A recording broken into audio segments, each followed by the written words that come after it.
મારા બધા લોકોને સીતારામ ભાઈ. ચૂંટણીની જાહેરાત થઈ ચૂકી છે. 26 તારીખે મતદાન છે, આપને ખબર છે. 28 તારીખે પરિણામ આવશે. પરંતુ આજનો વિડીયો આ તમામ લોકો, તમે કોઈ પણ પક્ષમાં માનતા હો, તમે કોઈ પણ પક્ષને સમર્થન કરતા હો, કોઈ પણ પક્ષના ફેવરમાં હો, વિરોધમાં હો, પરંતુ આ વિડીયો ધ્યાનથી જોજો, કારણ કે દર ચૂંટણીમાં કોઈક ને કોઈક બફાટ થાય છે ને એનો ભોગ તમે બનો છો.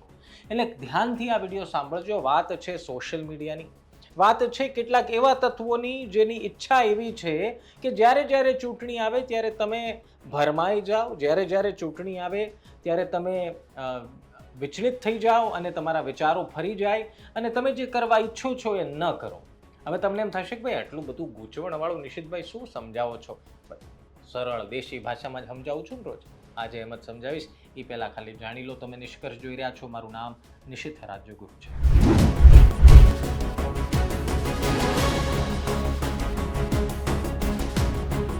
સામાન્ય રીતે ચૂંટણીના મેદાનમાં લડાતી હોય છે, એટલે કે મતદારોને રીઝવવાથી, મત મેળવવાથી લડાતી હોય છે. પરંતુ હવે આજકાલ ચૂંટણીઓ લડાઈ છે સોશિયલ મીડિયા વોર થકી. હવે સોશિયલ મીડિયાનું વોર આ શબ્દ તમે કંઈ પહેલી વાર તો સાંભળ્યો નથી, તમે વારે વારે સાંભળો છો. પરંતુ ઘણી બધી વખત એવું થાય કે તમને ખબર નથી રહેતી કે સોશિયલ મીડિયાની વોર શું છે. આપણે જે વાંચી રહ્યા છીએ, આપણે જે જોઈ રહ્યા છીએ, આપણે જે સાંભળી રહ્યા છીએ, એ હકીકતમાં કેટલું સાચું છે, કેટલું ખોટું છે, એની અસર આપણા પર થાય છે કેટલી, એ બધી જ વાતો આપણે ભૂલી જઈએ છીએ. કારણ કે ચૂંટણીના માહોલમાં આપણે એટલા બધા ઘૂસી જઈએ છીએ કે આપણે મૂળ આપણું રોજિંદું કામ ભૂલી જઈએ છીએ કોઈકના સપોર્ટ કરવામાં. ખેર, તો તમારી ચોઈસ છે કે તમારે શું કરવું. પરંતુ આજના વિડીયોમાં હું તમને સમજાવવા માંગુ છું કે સોશિયલ મીડિયાનું વોર કેવી રીતે ચાલે, કેવી રીતે ચૂંટણી મેદાનમાં એની અસર ખૂબ ઘાતકી સાબિત થઈ શકે, ખૂબ સારી પણ સાબિત થઈ શકે. એના 2-3 તમને એક્ઝામ્પલ આપું એટલે તમને સમજાઈ જશે. ગુજરાતમાં કોઈ પણ પક્ષ હોય, એમનો સોશિયલ મીડિયા ટીમ એટલે કે આઈટી સેલ ખૂબ જ એક્ટિવ હોય છે. જ્યારે જ્યારે ચૂંટણી આવે ત્યારે એમને ખબર પડી જાય છે કે કયા વિસ્તારમાં કોને ટાર્ગેટ કરવાથી કયા મતદારોને આપણે ભોળવવા જોઈએ અથવા તો એમને ડાયવર્ટ કરવા જોઈએ. સામાન્ય રીતે એવું થાય છે કે દાખલો લઈ લઈએ કે દાખલા તરીકે અમદાવાદ જિલ્લામાં ચૂંટણી છે, અથવા તો કહો કે સૌરાષ્ટ્રની કોઈ વાત કરી લો, ઉત્તર ગુજરાતની વાત કરી લો, દક્ષિણ ગુજરાતની વાત કરી લો. એ વિસ્તારમાં કયા નેતાને નડે છે, એ બંને પક્ષને 3 પક્ષ વિચારે અને પછી એમના વિરુદ્ધ એવો મોરચો ખુલે કે જેની અપેક્ષા પણ તમે ન કરી હોય. હું તમને 1-2 નાના એવા એક્ઝામ્પલ આપી દઉં કે જ્યારે ચૂંટણીના મેદાનમાં ભારતીય જનતા પાર્ટી ઉતર્યું છે ત્યારે કોંગ્રેસે હંમેશા આઈટી સેલે મજબૂતાઈથી ભાજપનો સામનો કર્યો છે ને એમની સામે લડત આપી છે. અને ભારતીય જનતા પાર્ટી તો સ્વાભાવિક રીતે એ જ કરે છે. અને હકીકતમાં ભારતીય જનતા પાર્ટી તો સોશિયલ મીડિયા વોરના માંધાતા છે એવું લોકો કહેવા લાગ્યા છે. એની પાછળનું કારણ એ છે કે કેટલીક વખત રાજકીય પક્ષો એટલા બધા પર્સનલ થઈ જાય છે, એટલા બધા પર્સનલ હુમલાઓ કરવા લાગે છે કે એની અસર સીધી રીતે વોટર્સ પર પડતી હોય છે. તમને બીજું એક એક્ઝામ્પલ આપું તો ગોપાલ ઇટાલિયા જ્યારે વિસાવદરથી ચૂંટણી લડતા હતા ત્યારે તમને યાદ હશે કે એમના જૂના કથા પર આપેલા નિવેદનો ખૂબ વાયરલ થયા. અને એ પછી આમ આદમી પાર્ટીનું આઈટી સેલ અને સોશિયલ મીડિયા ટીમ પણ એક્ટિવ થઈ અને ભારતીય જનતા પાર્ટી વિરુદ્ધ પણ ઘણું બધું ચાલ્યું અને ભારતીય જનતા પાર્ટીના ઉમેદવાર વિશે પણ ઘણું બધું ચાલ્યું.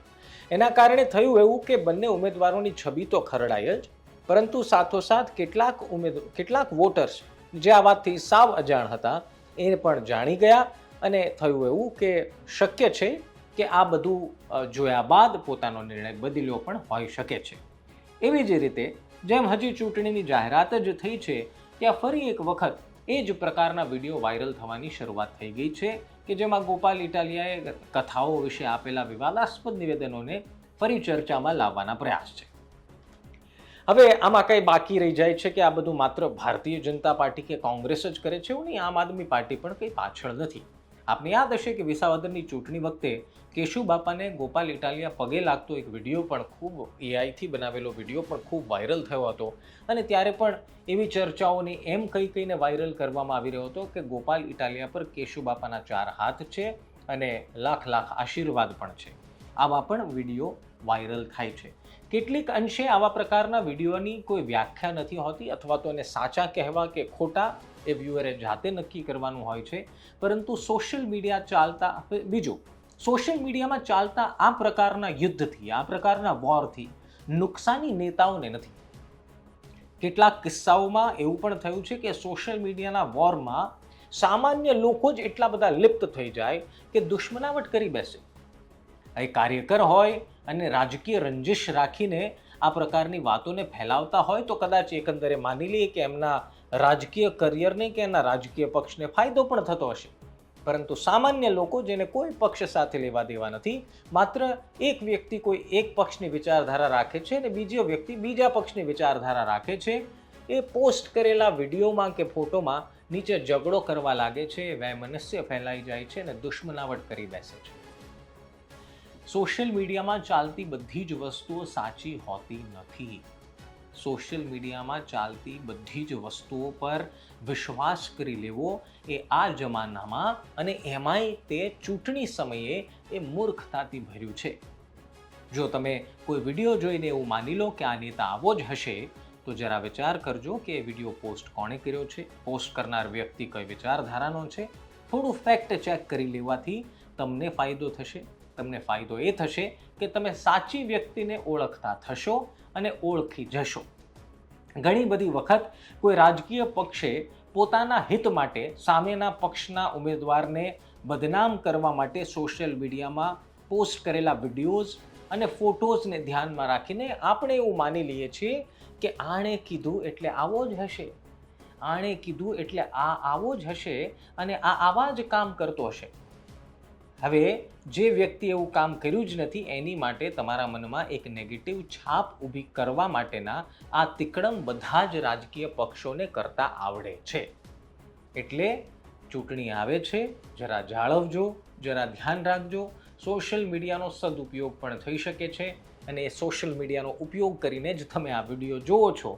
પરંતુ કેટલીક વખત સોશિયલ મીડિયામાં નરી આંખે દેખાતી વસ્તુઓમાં પણ જૂઠ એટલે કે ખોટું જ ભરેલું હોય છે.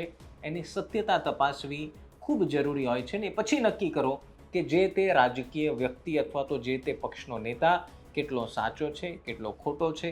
થોડા એના ભૂતકાળ વિશે જાણો અને પછી કોઈ પોતાના મનમાં રાય બાંધો કે આ વ્યક્તિ આવો છે કે કેવો.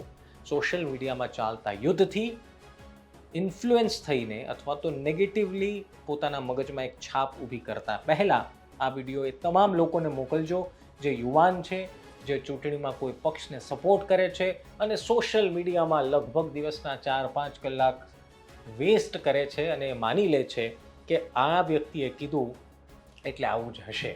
એટલે એનાથી થોડા બચજો. બાકી ચૂંટણી છે એ તમને સ્વતંત્રતા છે કે તમે કોઈ પક્ષને ફોલો કરી શકો, કોઈ નેતાને ફોલો કરી શકો, પરંતુ બધા જ નેતા સાચું જ બોલે એવું જરૂરી નથી અને બધા જ નેતા ખોટું જ બોલે એવું પણ જરૂરી નથી. ફરી મળીશું, ત્યાં સુધી ધ્યાન રાખો. સીતારામ.